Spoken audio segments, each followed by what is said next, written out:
عید غدیر کیا ہے اور کیوں 1400 سال سے آج تک اس کو چھپانے کے لیے اتنے الگ الگ پروپیگنڈا کیے جاتے ہیں، اور کیوں جھوٹی کہانیاں اور غلط ترجمے کر کے معصوم لوگوں کو گمراہ کیا گیا، اور کیسے اس کو نہ ماننے والے نہ صرف 1400 سال سے آج تک گمراہ ہیں بلکہ وہی لوگ فرضی اسلام کا نام لے کر ٹیررسٹ بھی بن رہے ہیں اور پوری دنیا میں اسلام کو بدنام کرانے کی وجہ بھی ہے، کیونکہ انہی کے باپ دادا نے یہ سب سازشیں رچی تھی اور آج انہی کی اولاد اس عید غدیر پر بدعت اور پتہ نہیں کیا کیا فتوے لگاتی ہے۔ پرانے زمانے میں لوگوں کے پاس اتنا زیادہ علم نہیں ہوتا تھا اور نہ ہی اتنے ریسورسز، تو جو بھی مولوی لوگوں کو بتا دیا کرتے تھے یا پڑھا دیا کرتے تھے، کم عقل لوگ آنکھ بند کر کے اس پر یقین کر لیا کرتے تھے۔ لیکن کتنے افسوس کی بات ہے کہ آج کے اس ایڈوانس دور میں جب علم حاصل کرنا اتنا ایزی ہو گیا ہے کہ ایک منٹ میں آپ گوگل سرچ کر کے کسی بھی چیز کے بارے میں خود پڑھ سکتے ہیں، ریسرچ کر کے اپنی عقل سے حق اور باطل کا فیصلہ کر سکتے ہیں، تب بھی 90% سے زیادہ مسلمان اس عید غدیر کے بارے میں جو جھوٹ اور فرضی کہانیاں 1400 سال پہلے ایک پروپیگنڈا کے تحت بتائی گئی تھی اس کو ہی مان رہے ہیں، اور کچھ لوگ تو اس کے بارے میں بالکل جانتے ہی نہیں، اگر جانتے بھی ہیں تو یا تو بالکل نہ کے برابر جیسے یہ کوئی معمولی سا ایونٹ ہو،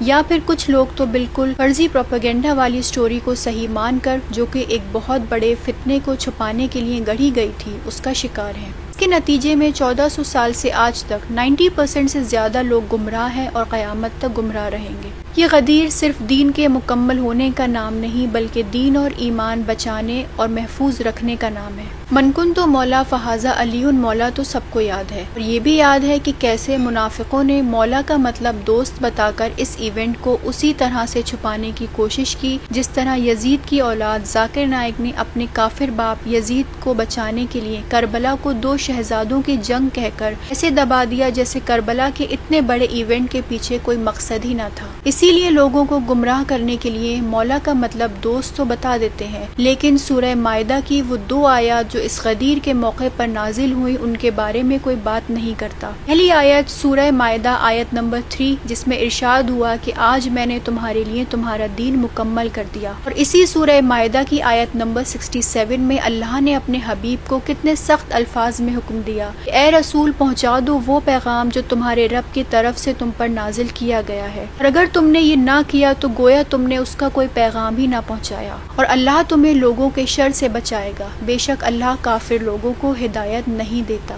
یعنی اگر آپ نے غدیر کا پیغام لوگوں تک نہ پہنچایا تو نہ تو دین مکمل ہوا، اور آپ نے جو اتنی زحمتیں کی، مصیبتیں اور پریشانیاں اٹھائیں وہ سب کی سب ضائع ہیں جیسے کہ کچھ کیا ہی نہیں۔ اتنے سخت لہجے میں بات کرنے کی وجہ کیا تھی؟ اس کی وجہ یہ تھی کہ رسول اللہ صلی اللہ علیہ وآلہ وسلم سے پہلے جو 1,24,000 نبی آئے، ان تمام نبیوں میں ہر نبی کے بعد ان کا دین انہی کی امت نے ضائع کر دیا، اور یہ بات ہسٹری میں بہت کلیئرلی موجود ہے۔ تو اللہ کو بھی معلوم تھا کہ آخری رسول کے بعد بھی رسول کی امت وہی کام کرے گی جو 1,24,000 نبی کی امتوں نے کیا، اسی لیے اللہ نے یہ غدیر کا دن رکھا، اور یہ غدیر کوئی معمولی سا ایونٹ نہیں تھا بلکہ یہ ایک 3 دن لگاتار چلنے والا بہت بڑا میجر ایونٹ تھا جو کہ 18 ذی الحجہ 10 ہجری کو پیش آیا، جب رسول اللہ اپنے آخری حج یعنی حجۃ الوداع کو انجام دے کر مکہ سے واپس مدینے لوٹ رہے تھے، تو راستے میں ایک جگہ ہے جس کا نام ہے جحفہ، جہاں میقات بھی ہے۔ اسی مقام کے قریب جب رسول اللہ میدان غدیر میں پہنچے تبھی حکم خدا ہوا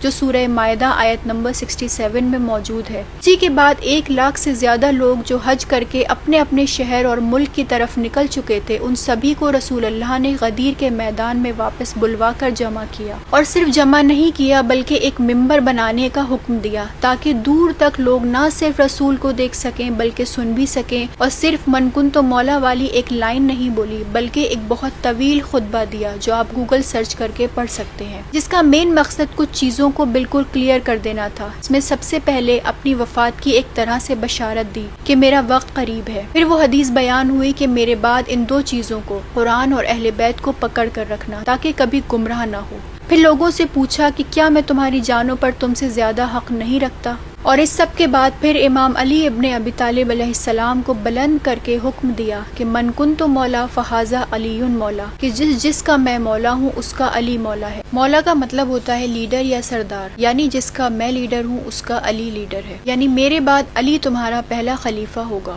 اور یہ ایونٹ یہاں ختم نہیں ہوا، اس کے بعد بیعت کا سلسلہ شروع ہوا، یعنی 1 لاکھ سے زیادہ جو لوگ موجود تھے ان سب سے ایک ایک کر کے رسول اللہ نے مولا علی کے ہاتھ پر بیعت کروائی، یعنی لوگوں کو دکھایا اور بتایا میرے بعد علی میرا وارث ہے، اس کے ہاتھ پر بیعت کرو، میرے بعد یہی تمہارا لیڈر ہے، خلیفہ ہے۔ یہ بیعت کا سلسلہ پورے دن رات چلتا رہا اور صرف نماز کے لیے روکا جاتا تھا، اور جیسے ہی نماز ختم ہوتی تھی دوبارہ ایک ایک کر کے 1 لاکھ لوگوں نے مولا کے ہاتھ پر بیعت کی۔ اور یہی نہیں، لوگوں کے بنائے ہوئے خلیفہ نے بھی خود مبارکباد دی، جو کہ کتابوں میں موجود ہے، بخن بخن یا علی، یعنی ان کو بھی معلوم تھا کہ ہماری منافقت کام نہ آئی، سارا دکھاوا اور چاپلوسی فیل ہو گئی، تو دل پر پتھر رکھ کر امام علی سے کہا کہ اے علی مبارک